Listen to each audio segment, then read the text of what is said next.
Good afternoon, everybody. Welcome to this new episode of BHHSeries. My name is Aline, and I'm the Chief International Officer of Barcelona Health Hub. So today is the last episode before the holidays, before the summer. So it's very exciting. And we're going to talk about investment. So it's a topic that we wanted to address for a few weeks already, but we were waiting to find the right moment, and I think it's really the right moment. So a few weeks ago, like a week ago or so, they published the results of the digital health investment for Q1 and Q2.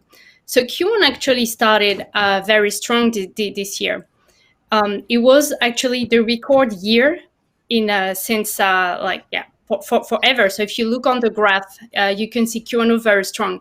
And then COVID-19 happened. So we were not sure, like at first, like talking to a few investors, they didn't know what to do. Like some of them just stopped investment, like waiting to see what was happening.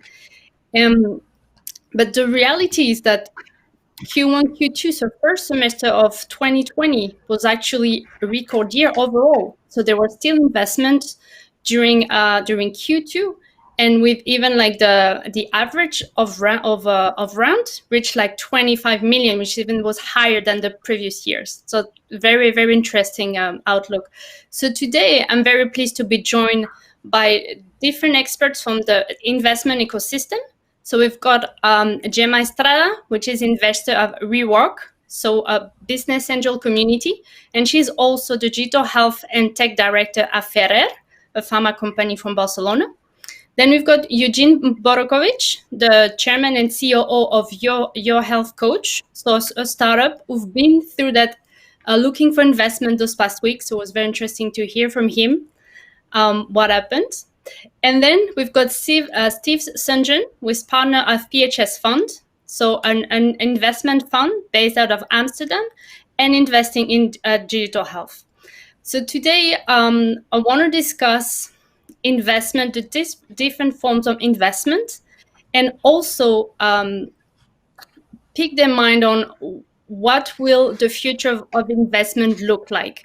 Like this first semester, that was a record semester. Would it be the same? Can we expect 2020 to be a record year overall? Are things gonna change? So we're gonna discuss with each of them what they think about that. So first of all, we're gonna start with Gemma. Gemma, welcome. Very happy to have you here today. Same thing. Good afternoon, Aline. Thank you. Good afternoon. So we're going to talk a bit about business angel. So can we start? Can you tell us what is WeRock, please? Sure. Okay, WeRock's purpose and reason to exist is to support entrepreneurial women. So, and there's many good reasons for that. If you look at the Crunchbase report just recently released in April, which looks into what happened in 2019, it turns out that only 3% of the business investment goes to women. Even if you combine VC investment in female-founded and mixed co-founded companies, it still only amounts to 9% of all investment. So considering that women represent between 30 and 40% of all entrepreneurs, a lot more needs to be done. So WeRock comes in here. We are a Barcelona group of women. We're all passionate about innovation. And we come from different fields across the industry, across sectors. We all have extensive professional experience. Some of us are company managers, others are entrepreneurs, others are businesswomen. And we are all committed to investing in women-led startups. So the woman may be either the founder or the co-founder or a member of the board. We don't become too strict about that. But that's what WeRock is. In a nutshell, we are scouters with criteria because the criteria stems from this great diversity in the composition of our group. We are friendly negotiators and we are loyal partners for female entrepreneurs. Okay. And are you open for business? Yes, we are. We're very open for business. I have to admit that COVID impacted us a little bit, right? So we usually tend to have like one deal flow every quarter. And although our enthusiasm remained untouched with this COVID issue and situation, we did have a little bit of an impact on our schedule. So we did skip the deal flow this past spring, but there's good news. And you're getting the premiere here today at Barcelona Health Hub. The next pitching session for We Rock will take place on September 21st. Applications are welcome until September 8th. And the email address is werockbarcelona@gmail.com. So this Perfect. usually works. We do have an internal bit of a selection. I'm sorry, I interrupted. I was going to say that before making it to the pitching session, there is a little bit of an internal selection. And the 5 startups that score higher in this internal selection process are the ones who get to pitch on the 21st of September. Perfect. So we'll make sure to share that information. Thank you for giving us the premiere today. That's very exciting and very good news for all the women out there. So we'll share the information through the Barcelona Health Hub channels in the coming days. Thank you for that. So now it's open, and there's some women out there who are looking for investment. They're looking more for business angel money. Maybe why should they talk to you and not to other business angels? All right, they should talk to us if they see it phase and they are innovative startups ready to scale fast. We require that they have got an MVP. That's true. But if they do not need all the money from one same investor, if they are happy that we team up with other investors in the same round, they should come to us because we are friendly. We accompany startups in a very friendly way. We are kind. And also because they get exposed to a great deal of experience. All the women in our group, in We Rock, we do share our experience very happily. And at the same time, this is a bi-directional road, right? We do learn from the entrepreneurs. We learn from them. We like to learn from the ecosystem because we like to contribute agility and flexibility that we learn from the startups to our own corporations. And this two-way road is usually very satisfactory for all the parts. So that's what differentiates us. We're kind, we're friendly companions, and we share. At the same time, we do learn, and that enriches the experience for both. Fantastic. And so, Gemma, we mentioned at the beginning that you are not only investor in We Rock, but you also work for Ferrer, the pharma company. Yeah. You collaborate with startups, entrepreneurs over there, but in a different way. So can you tell us a bit more, like how the investment is different in those two entities? Sure. Well, at Ferrer for Future is the corporate open innovation program at Ferrer, and this is focused only in digital health, while at We Rock, it's totally open. I mean, just to give you a couple of examples, recent investments have gone to the field of education, also the field of photonic sciences, but we're also interested in smart mobility and others. Ferrer for Future is only focused in digital health. Further, a second difference would be that at Ferrer, we do not take equity from the startups. The program, which is called Ferrer for Future, looks rather at conducting short-term pilots with the startups and then license the technology. So Ferrer does not invest in the company itself. Ferrer invests in the asset. So first, Ferrer kind of pays for the co-development process and finances the pilot study. Sometimes before getting to the pilot study, we need to pivot the startup solution to make sure that it is adapted to the Ferrer use case. So we also finance that bit of work. And then we reach an agreement for commercialization. And that's very different from what we do at We Rock. Okay, fantastic. Well, Gemma, thank you very much. So now we're going to talk a bit with Eugene, the entrepreneur today. Eugene, welcome. Very happy to have you here with us today, all the way from the other side of the Atlantic. So Yes, Eugene, can you tell us happy more to be like, here. can you tell us a bit more like what is Your Coach Health? Yep. Yeah. So first of all, hopefully it's temporary, and I'll see some of you guys in Barcelona sometime in the fall. So I can't wait to get back to Europe. I joined my wife on the journey of building Your Coach Health, so Marina, in January. So Your Coach Health was really born as a practice management solution. So think of this as kind of practice fusion, but for health coaches. And there's hundreds of thousands of health coaches in US alone, which is the market that we focus on. Though we have health coaches from Bahrain and Mongolia and many other places joining the platform. But kind of keeping the ear on the ground and listening to the market and the market pool, we've very quickly evolved what I would say in the last quarter into very much of a marketplace between health services and digital therapeutic companies and the health coaching network and community. Generally health coaches like to make their own hours. They create their own programs. And on the health services and digital therapeutic side, guess what? Human beings and empathy and behavior change and motivational techniques are still required, right? Surrounding your product or service. So in very short, we're now a marketplace between health services companies and the health coaches, and we've gotten some crazy tailwinds on this.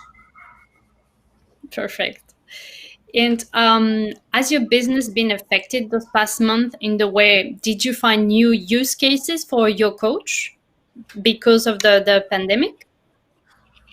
It was very difficult to separate whether it was for the pandemic or the very much pre-pandemic. There's some other tailwinds that happened. So in January, the American Medical Association in US sort of officially announced that health coaches are now considered non-clinical part of the healthcare team. They've also released 3 test reimbursement codes, so they're not reimbursed yet, but it's for testing in the Veteran Affairs.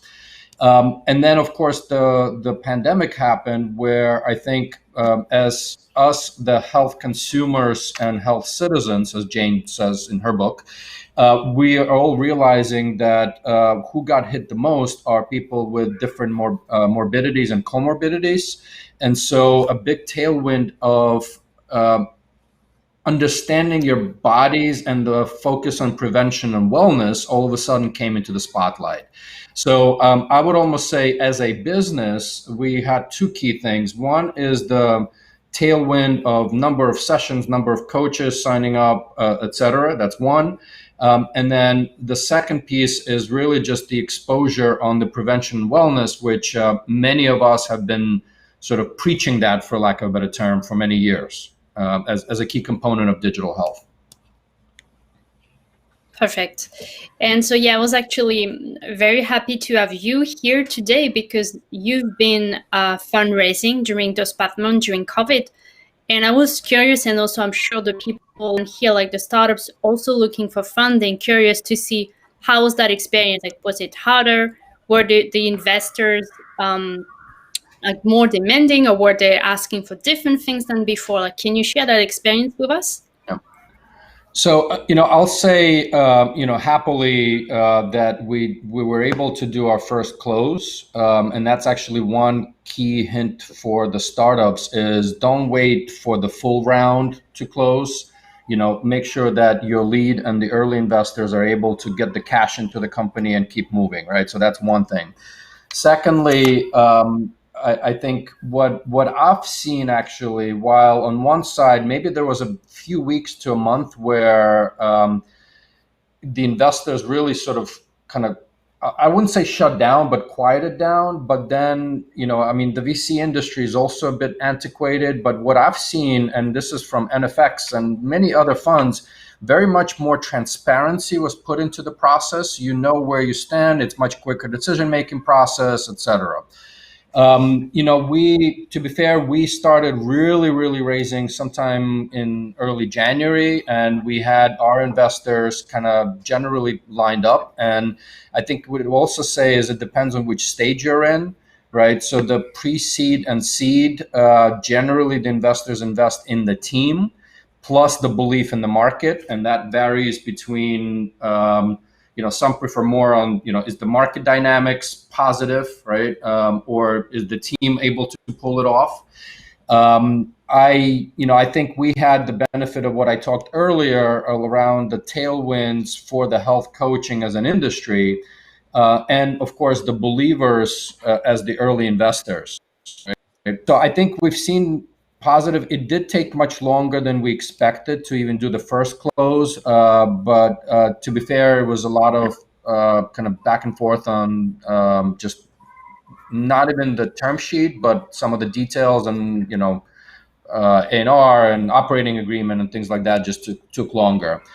I think while we still have some money to fill the rest of the seed round, the pipeline is actually pretty strong for us on, in the due diligence. And now the key laser focus is obviously on execution. And one thing that I would say is many investors are asking how long of a runway you would have with this. And of course, one of the key things we need to do is tighten, where we spend, how we spend, really optimize where roughly you want about 18 to 24 months of a runway with the cash that you raise, right? Because it's still unpredictable. We were discussing this earlier, as a society, generally speaking, we're still in the midst of wave one. So, how long can you last this out? And depending on whether you're direct to consumer or B2B, I think all wallets are kind of somewhat shut down. Of course, there's winners and losers. I mean, look, all the video conferencing that's going on. So I'll pause right now if there's any other clarifications, because I can talk about the last 3 months experience for hours. No, that's great. Thank you, Eugene, for that. But maybe we have some questions from the audience if they want to clarify on this topic. We can address that in the second part. Well, so Eugene, I put you in sandwich between a business angel and a venture capital VC. So can you share a bit from your point of view as an entrepreneur, as a startup who's been looking for funding, like the difference between business angel and VC? Where did you go and why did you choose that option? Like if we've got other people also considering raising money. So again, as I mentioned earlier, obviously it depends on your stage, right? So I would kind of pull together the pre-seed and seed very much in the same boat. And this is, early days of the company, early days of really finding the market fit. And the people, and notice I don't say VC or business angels, the people that you want putting money in are the ones that can actually create this with you. And actually joking around with Marina, right? She's the CEO of Your Coach, and she's like, so let me get this straight. The people that are putting in money into us now, they're actually giving us money to basically work for and with us. And like, yes, exactly, right? Because I think at these early stages, it needs to be strategic to fill in the gaps of what we as a team don't have, either access to skills, backgrounds, network, etc. And certainly believers at this stage who are in for the long term with us and not a very short, turnaround for an ROI, right, at these stages. So I actually don't differentiate between business angels or early stage VC, because the goal for an entrepreneur at this early stage is actually get the right people around you, whether they put money in, as an angel or a fund. Perfect. Okay, thank you very much, Eugene. So now we're going to go and talk to the VC today. Steve, welcome. Very happy to have you here with us today. Thanks. Good afternoon. So could you share a bit your experience this past month, or before we're saying Eugene mentioned it as well? It seems like for you, the venture capitalists and investors, the situation was as unpredictable as it was for the startups, and many of you just at that kind of frozen moment where you were not too sure what was happening. Some like, yeah, but stop investment. Can you share your experience and how it impacted your business? Sure. I think, from our perspective, first of all, we invest both in North America as well as in Europe. So what the unpredictability aspect, when you have a portfolio of companies that you need to follow on, the element is at first, what's going to happen with these companies? What's the outlook? And that whole outlook has changed. So there's a natural tendency to focus on the portfolio that you have, which then pulls attention away from the new or the future. Having said that a bit, though, we continued to see the same amount of deal flow and also continued to make a few investments, but those investments had been in the pipeline and with people we had already met and knew. I think one thing that gets very difficult, and it was alluded to, and I still believe it's the same even at later stages, but the teams are extremely important. And really getting to know the teams, because it's a long-term journey or relationship that's being put in, is paramount. And the COVID situation has made that a bit difficult because video, you can only go so far, and you can't really get to know people from that basis. So I think you were in that meeting. Like Lisa Sunan, she published an article yesterday where she was mentioning the Half Excel lunch where you were at as well. And she said in that lunch, many investors said they invested without actually physically meeting the team. Yeah, that's true. It's correct. I was in that lunch. It was an interesting discussion, investor-only lunch, with investors from both Europe and the US. There are a few that had, but I think generally these were also, a number of them on the investment side had known the entrepreneurs on that basis and then made the investment. Or they actually, it was not, it was doing quite some different ways of due diligence virtually. So it wasn't, just send me the deck, let's have a chat and we'll invest. There was a cautionary element, and I think people are, maybe the best way to describe it is there's an adjustment going on, and that is, yeah, you don't have to go do everything, in person, but there's still that degree of needing to meet people in person, and how to cope with the ability of not doing that during this period, I think has been handled in different ways.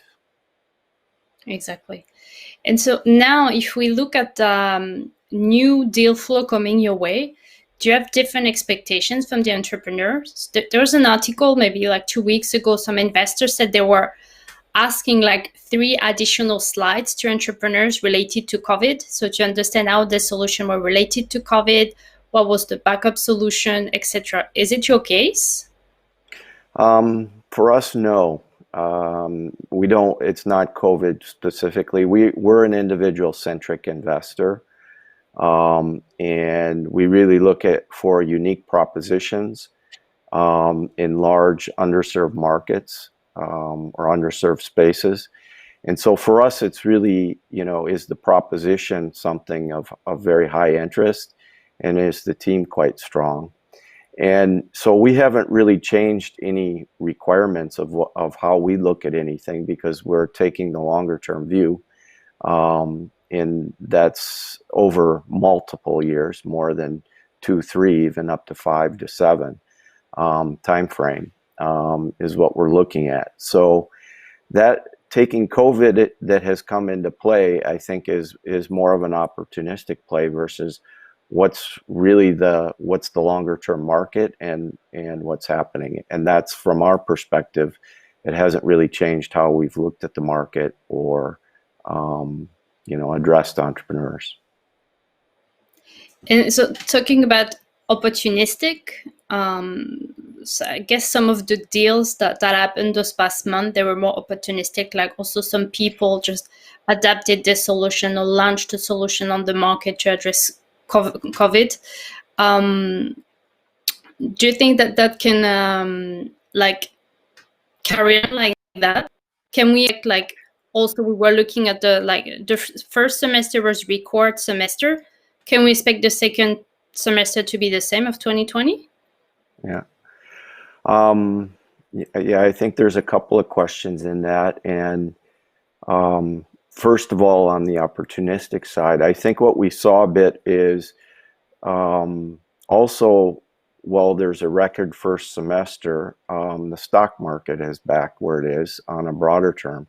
And I don't think digital health or investment in total is immune to what the total economy or total market is doing on one hand. The second aspect, of course, is fundamentally you saw there was no other way to access health, which then drew high interest to an area that maybe the adoption times have been lagging in, and all of a sudden this was the only way to access health. So I think there is a bit of opportunism that has come into those numbers in the first half, you know, and it will be interesting to dig deeper into those numbers because a lot of the numbers are just out. And to be honest, I haven't reviewed the whole aspect of them. But I think you asked on the second half what's going to happen as well. And I think this is a little bit where, yeah, as an investor, I'd love to have a crystal ball. I mean, it would be fantastic, but I don't. But I can share with you what I think. I think what we is, you know, there's many uncertainties out there. And so there will still be some cautionary aspects, but I think digital health is now, you know, been shown the light. It's been utilized, and so what we will probably see is sustained adoption in this, which then will drive, I would say, more of a constant investment element. But I think, you know, there'll be a realism, and there'll be some volatility in it.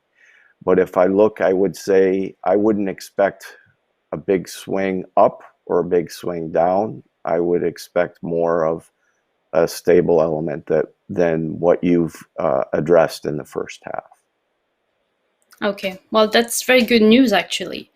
And so maybe now you as an investor, if you've got some digital health startups who are looking at raising money now or soon, what advice could you give them, maybe taking into account the actual context? Yeah, I think Eugene shared a bit of this in his past experience just recently, but I think number one is really think through who you need or want as an investor. What's your strategy and why? Be realistic, build the relationship, and know it's going to take a bit of time. You know, you have to focus on it. It's really about driving to a successful round, and that's it can naturally happen very quickly, but you shouldn't plan on that. And I think where the work is maybe lax or is not put in is on the front end, and really doing research on what investors will work for me, because in the end the relationship needs to be built and worked. In perhaps if you're much late stage, which wasn't addressed, that's a little bit different because it's all looked on the business parameters, in which in that situation you're also speaking to a very different set of investors than what you would be addressing in an earlier stage. And I primarily focus on late seed or A, and early B is where we would focus. So this is what I would suggest. Okay, fantastic. Thank you so much, Steve. So now let's start this discussion. So if you have some question, please just drop them in the chat, and we're gonna address them. So now I would like to follow up on what Steve was saying now, and so the digital health has been really in the spotlight those past month, and a lot of individuals had to use it yes because it was the only way to access digital health. But now, do you think that having that experience and going back to kind of a normal reality, do you think that individuals are going to change the way that they engage with health in a sustainable way? Like, is telemedicine the new normal? Like, Steve, maybe do you want to start? Yeah, sure. What I think will happen a bit is, so now both sides, providers and individuals, have been utilizing digital health, and in much greater use than has been the past.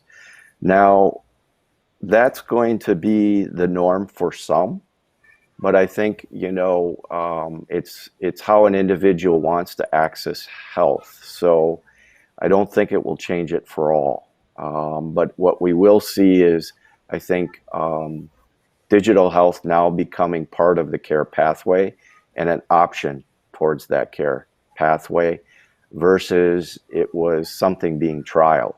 And that's where I see its place coming more into a norm as we move forward. Okay. I'll maybe Eugene? just add, yeah, I'll add a little bit, and since you had the startup health numbers up there, I think Steve and Unity have been saying this kind of decades, nothing happens, and then these are the weeks and a few months that just literally decades of stuff that we've been preaching just happened, right? And I think our friend Roberto Acione also says like 10 years in literally 10 days. So I think, a couple of points. One, I think people that were suspicious, non-believers, they had no choice. And, the fortunate part is that it takes about 30 to 60 days to build habits, right? And, there's different numbers. I think given the lockdowns have been more than 90 days, I would hope that majority of people have built new habits around it. Two, and I've been saying this for many, many years, digital health is a buzzword. I've been very much saying it's really health in this new digital world. And I think some of the things will be tried. People will try to snap it back more due to politics and financial flows than the ease of use. So think about, just US, the fact that doctors can practice across state borders. For now, this is working great for everyone. The only reason they can snap back is, for more political reasons. So I think how we access health will stick around. That's my prediction. And I would want to hope that the second part, and I'll shut up, is that we as health consumers, also the ones that were not believers, now, wow, I can just do this telemedicine thing, or I can just use this digital therapeutic to help me through with the cognitive behavioral therapy. Amazing, right? So I think those habits are forming. And then literally the last thing, don't forget still on the human touch around health, right? And healthcare. That's still important. That's still needed. And I think this pandemic snapped us into the realization that it's not just technology, it's still an enabler. You still need human beings to help you through your problems. So absolutely agree. Yeah. Actually, yeah, Gemma. Can I add something, Lynn? Yeah, I cannot agree more. Yeah, Steve and Eugene, of course, having overburdened hospitals has forced people to go digital to access health. Also, the fear to the risk of cross-contamination, that has also been a lever for adoption. However, if I may add one more thing, I believe that COVID has also been a booster to grow concern for the sustainability of universal healthcare systems. And it is commonly acknowledged that digital health is one of the keys to sustainability. So in addition to the levers for adoption of digital health that we had before, these were like the very committed people who had already realized what high percentage of our health is contributed by behavior. They would use digital health tools. Also, people who had realized how heavy, how tough is the shortage of healthcare workers around the world. They would also start using digital health tools. But now I think that this new element of becoming conscious on how digital health can contribute to the sustainability of universal health care and how much we need universal health care in the context of pandemics, that's also one additional lever. Exactly. Yeah. Thanks, Gemma, for that. And so I think there's also the other way of the coin, so we talk about the users using the solution, but there's also the providers. So when we had one of the first BHH series that we had, it was at the very beginning when during that frozen moment where we're not really sure what was happening, investors were not really investing, like a bit on hold. And we had a question like that in one of the session, asking one of the business angel that was on the panel, if sales could actually compensate investment. And what we've seen this past month, and a lot of the digital health startups could actually push their solution on the market, offering their services, especially telemedicine solution, for free. And then the question is, after that free trial, will the providers actually carry on using those solutions? Are they going to buy like licenses, products, etc.? So what is your view on that? Do you think that the providers are going to buy in, like pharma company, insurance, hospitals? Gemma, do you want to start? All right. So, hopefully, yes. US and Germany are examples to follow, and maybe also Japan and Taiwan. Someone has got faith. Look at the upfront that Shionogi has paid Akili this week for the rights to commercialize the digital therapeutics on ADHD and autism spectrum. So someone's got faith. And I think, yes, payers will be ready to start exploring in this direction. I think, yes, my answer in short is yes. Okay. Steve, what do you think? I'll add to. Yeah, Eugene, no, go Eugene. You go ahead, Gigi. So I think we can't look at those type of players that you listed and with the one lens, right? So if I break this down, and of course not all the parts of the ecosystem, but pharma has just been, as an industry was talking about, e-detailing, multi-channel marketing and virtual clinical trials. The last, I'll call it 6 months, have snapped pharma into, holy shit, we really got to do this, right? And they are doing it. If you look at the hospital system, certainly, to optimize, as Gemma mentioned earlier, there's a shortage of workers, have been, and now even further. But the question becomes, of course, especially in the US, how many of these hospital systems will survive, right? Just from a, profitability perspective, can they afford those tools? The likelihood is that they'll leverage some of these digital tools. And then if I look at the insurers, and again, just because I'm parked here in the US now, and with your coach, we're very much looking in the US market and focus. I hate to say it, but insurers have not paid out so many claims because nobody has been going to the hospital with, and it's not like cardiovascular disease disappeared. So they're sitting on a pile of cash that in theory gives them some time to actually snap back in and look at how do they invest more strategically into some of this. So, trying to break this up because every unique perspective from parts of sub-industry.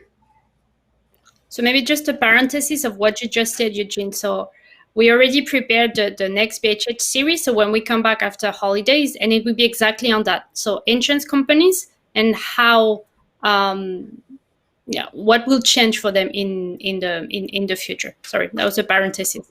Steve, cool. Do you want to add? Yeah, sure. Well, I think quite a bit has been covered and it's well said. I would just jump in. So I won't address and I agree, it's the broader, the providers, the the hospitals to so on. But maybe a few notes on the payers, because I think over the last already few years, there's been a shift on that side.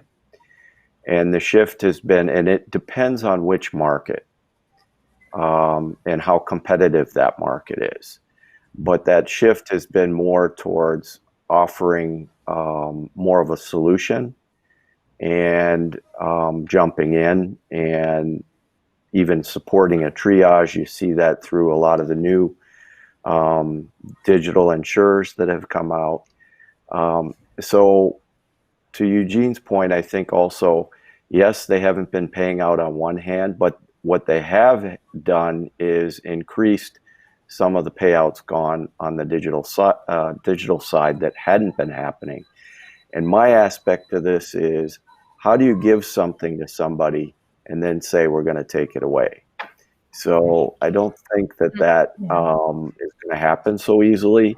The larger question, I think, on this is, does this now, to Eugene's point on where they're going to invest it, accelerate their investment into the digital aspects? And I think that's probably a likely scenario if we get into the sustainability issues that were mentioned.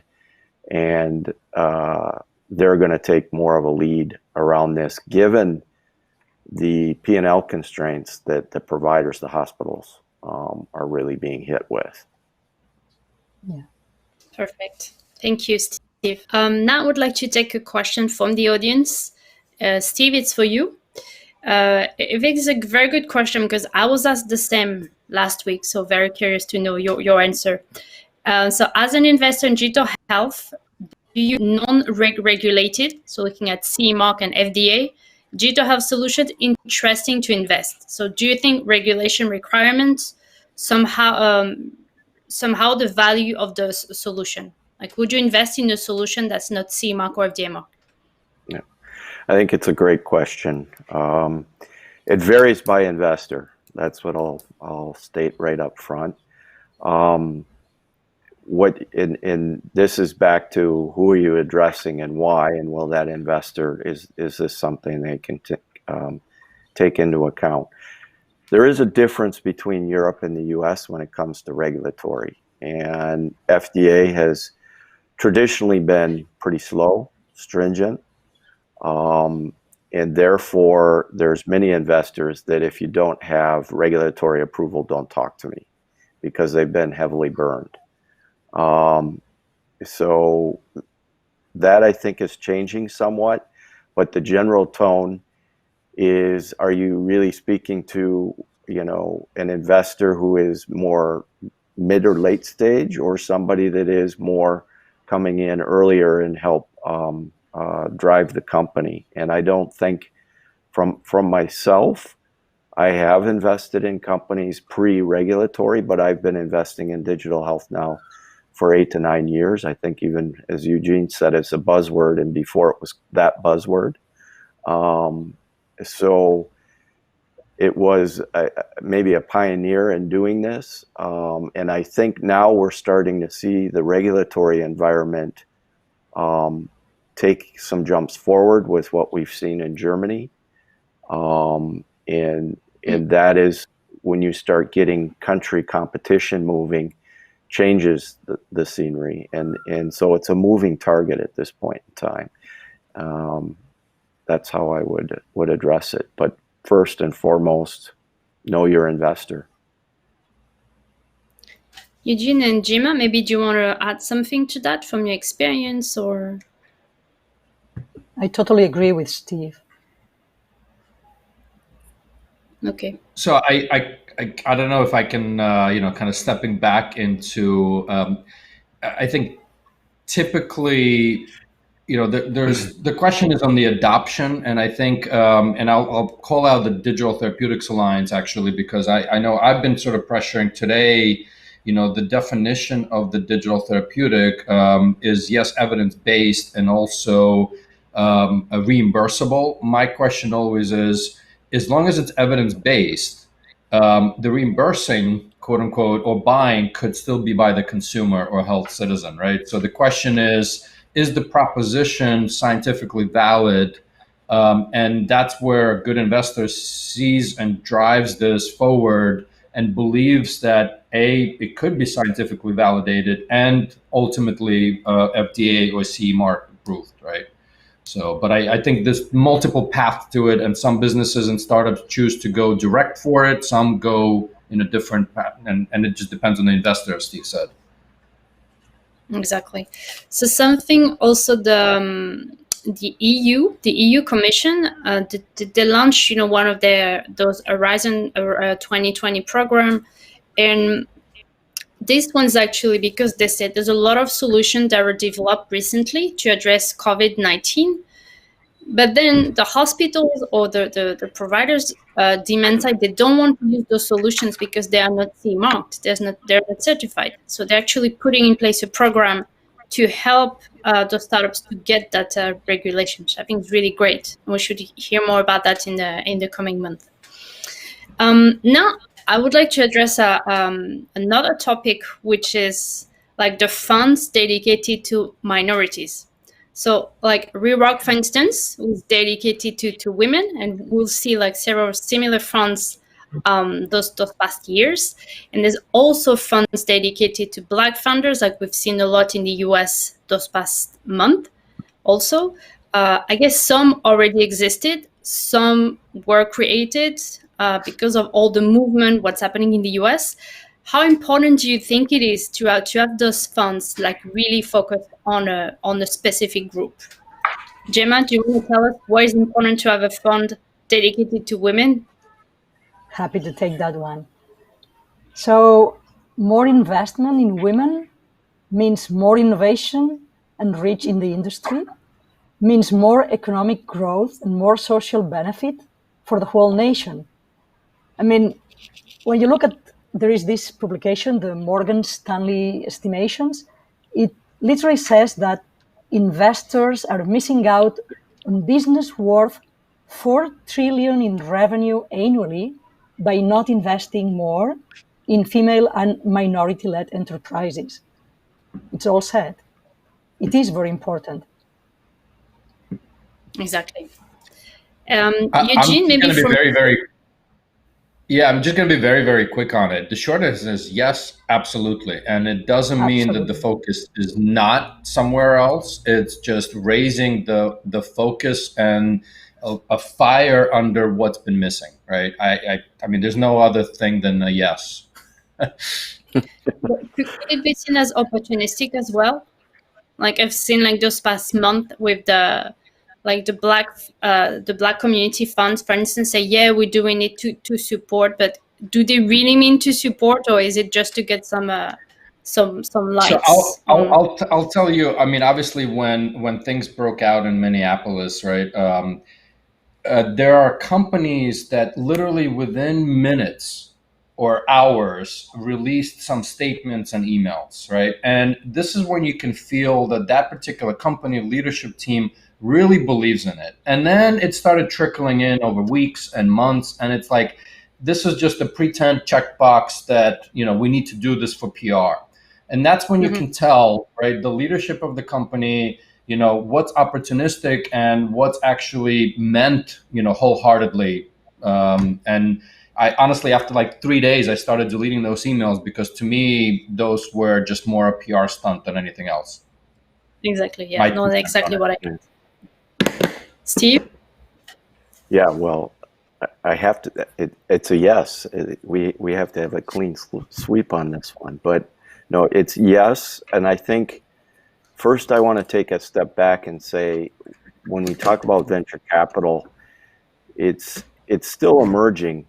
And what is venture capital, or what is that whole investment on a global basis? It's still developing and maturing.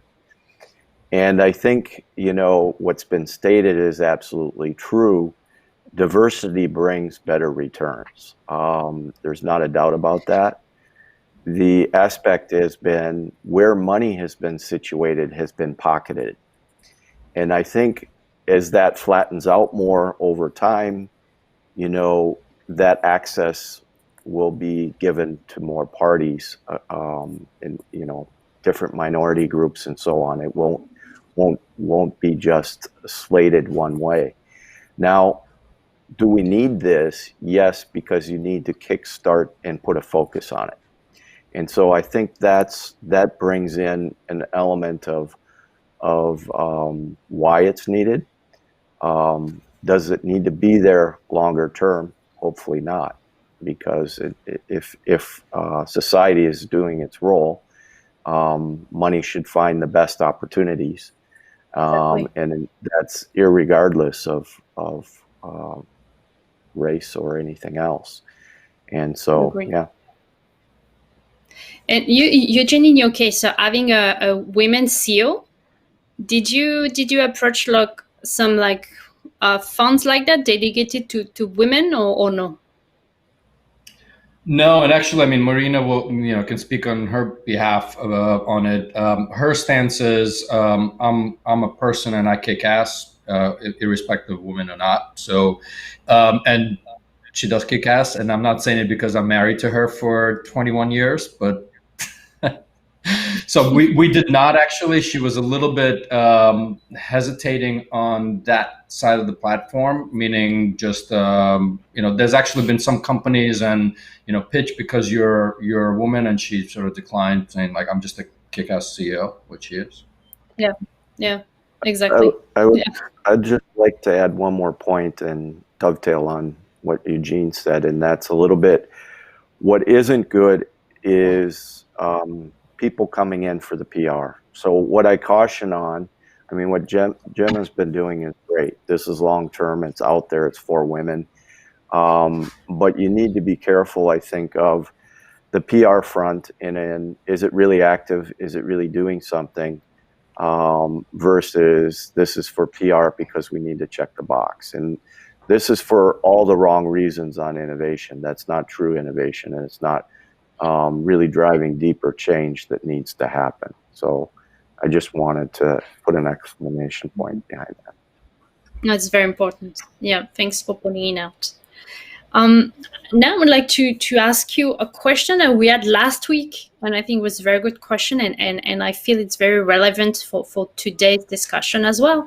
It's around mentorship, because I feel like Gemma, you are as business angel, and Steve as venture capital. I feel you've got that mentor profile when you talk to startups, to entrepreneurs. So how do you how important is mentorship for you? And also curious to know if you have mentors yourself, and if you can tell us a bit more about that. Eugene? So I'm always I kind of joke around. Even a psychiatrist needs a psychiatrist, right? And so the moment you admit that you know everything, you're done as a human being, right? So I think mentors are absolutely key, and you need to surround yourself with, again, things that you're missing. Everything from knowledge to honestly even like a bit of a pick me up, right, on daily basis. Actually, I will point, well, on the screen at least, one of the mentors is right here. So Steve, I do rely quite heavily. And again, for different sort of slices of my life, I think you cannot do without mentors. But also, I would also say I was always a big fan of mentees because, not just because I want to help people, but I also learn things from where the expectation is from mentee that I will mentor them. I always learn from the mentees back, right? And just sort of rewinding back in my career, I've actually learned quite a few things from the younger generation continuously. I agree. Like this reverse mentoring program that I find very useful and interesting. Yeah. Gemma, what about you? Do you have mentors? Very little to add on the beauties of having a mentor and being a mentor and receiving actually a wealth of advice from mentees, nothing to add on that. About myself, my own experience with mentors, I do recall one time when I transitioned from clinical research, that's the field where I had spent 20 plus years in my life. I transitioned to my new job. I did have a mentor who helped me a lot. So I did keep that mentor way beyond that period, the transitioning period. And actually, as of today, as we speak, we're still in touch. I do not have like one single mentor for my work in digital health right now.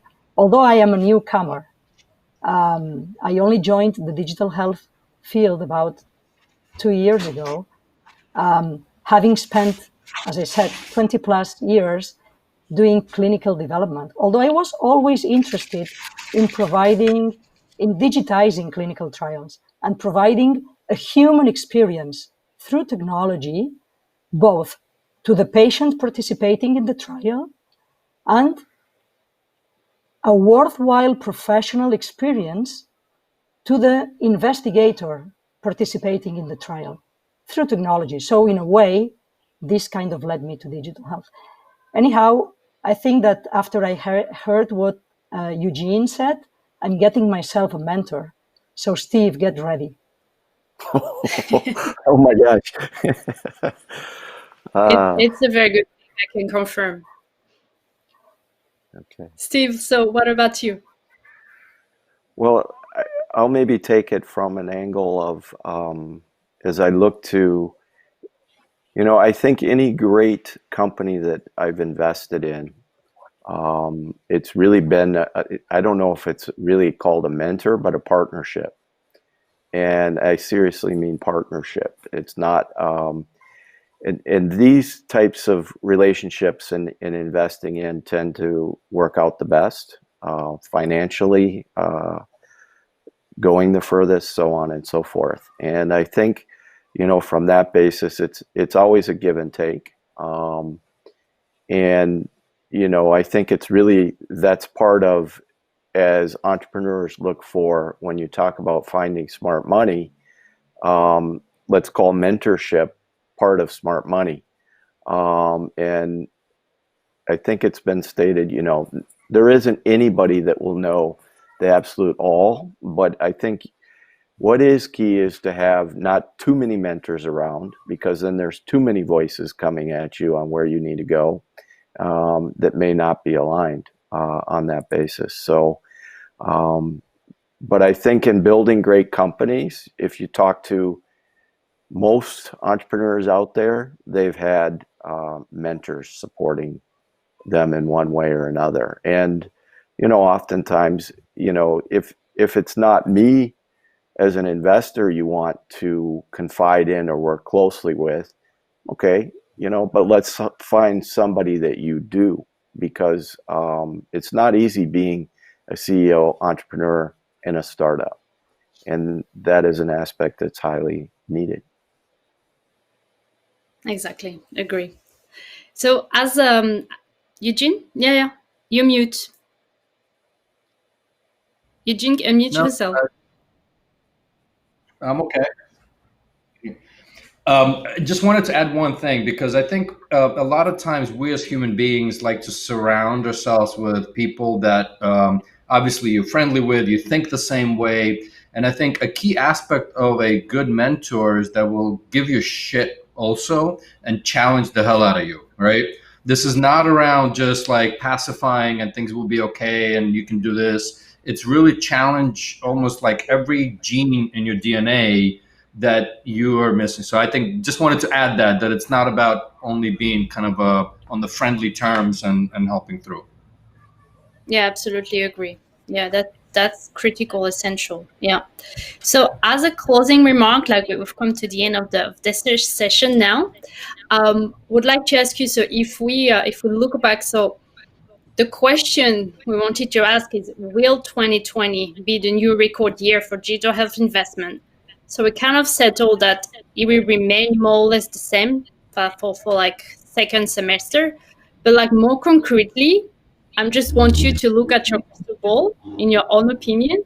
Where do you think the money is going to flow? Will there be some changing? What will be the hot topics for the second semester of 2020? Eugene?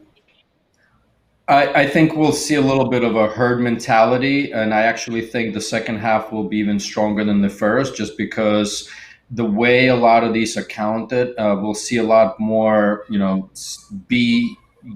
B, C, and D deals around everything from telemedicine to remote monitoring. We'll see probably one, maybe two companies go public also in the space. So I think we'll see a lot more activity in the later stages of a company, and that will actually tip the numbers over. That's my crystal ball. Perfect. Gemma, what is yours telling you?